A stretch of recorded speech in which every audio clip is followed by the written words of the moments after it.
Hello, I'm Robin Gibson, and this is the Harvard House Money Morsel.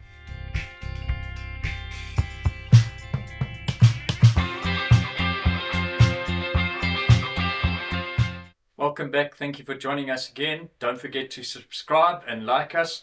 Click the bell so that you get a notification of when we release a new video. I'm sitting today with Michael Porter. Did you catch that little change there, I Michael? did.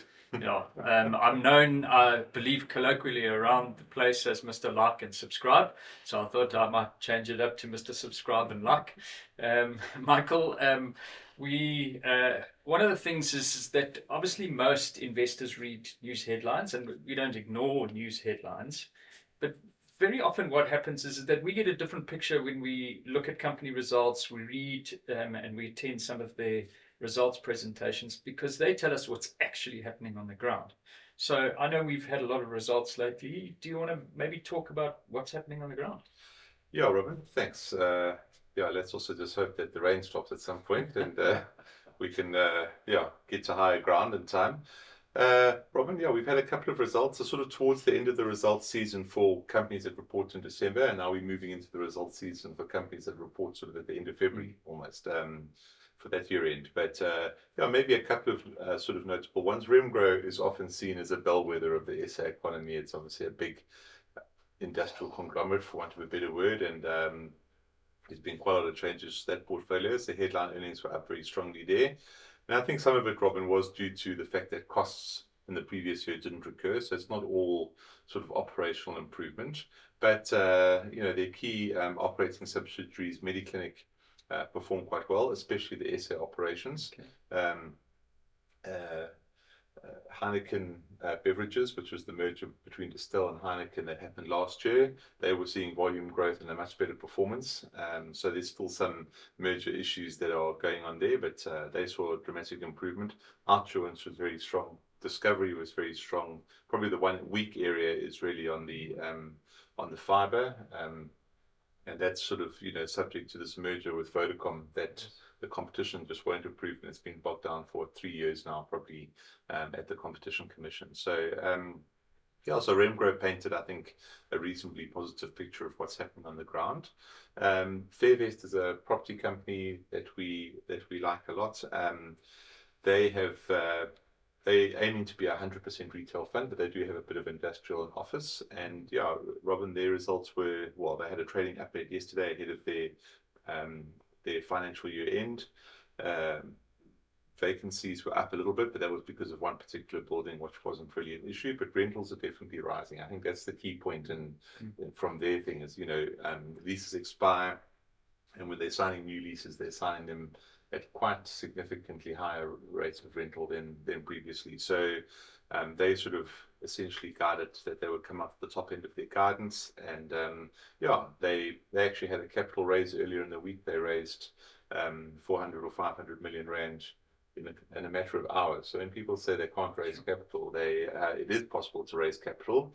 And the message from a lot of the property companies is, there's opportunity. We're on the front foot. We're looking for things like, back in that cycle of virtuous growth where you can raise money quite easily at a reasonable cost and deploy it into accretive acquisitions, which is obviously quite beneficial.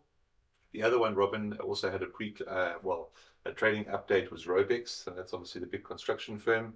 Obviously, see all their trucks on the N3. They're doing some of the work on the N3. But I think they actually, so one of the things that caught my eye was that they've secured 3 billion rands worth of new tenders since the year end, so that's since the end of February. Oh. That won't be in their results, obviously, to that.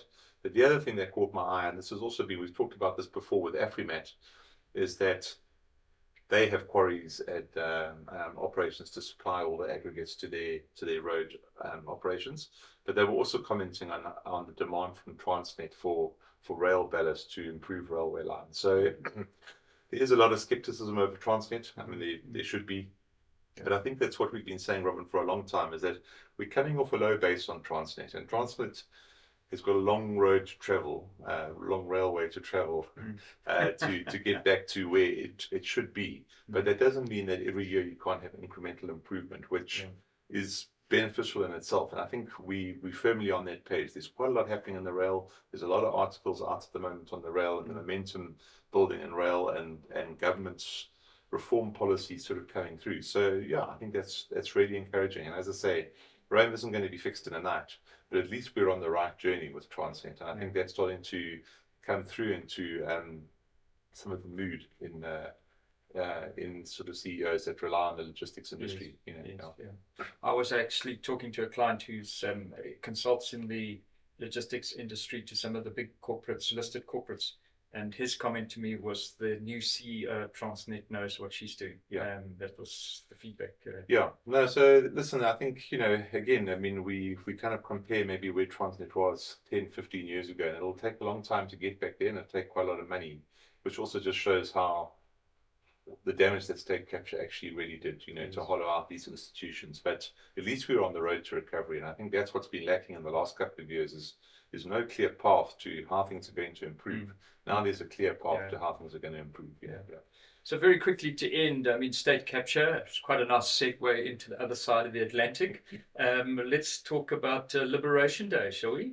Yeah, so if you haven't heard, Liberation Day, I think when you're watching this, it might even be today or it might be tomorrow. So Liberation Day is the 2nd of April, Wednesday the 2nd of April, and that's what Trump calls it, and that's the date that he's announcing all these new tariffs and other bits and pieces. And he's like, we're liberating ourselves from foreign, not dependence, but people leeching off us and everything like that. So yeah, if you haven't heard the term Liberation Day, you're going to hear quite a lot about it in the next 24 hours.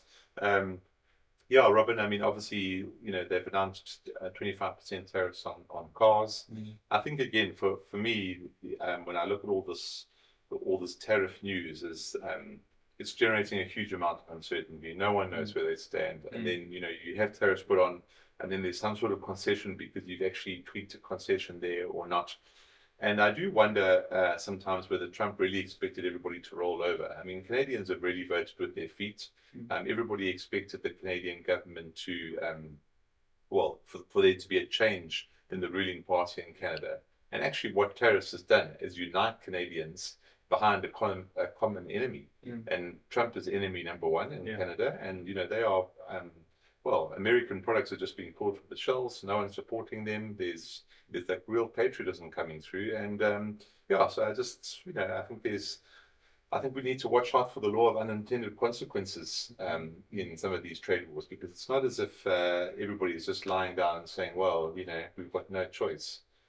People are definitely voting with their feet and perceiving the sort of US bully to, we don't like this very much. Well, it's going to be interesting to see how that plays out. Michael, thanks for giving us that insight. Thank you for joining us. Don't forget to like and subscribe, and we'll catch you next time. Bye-bye.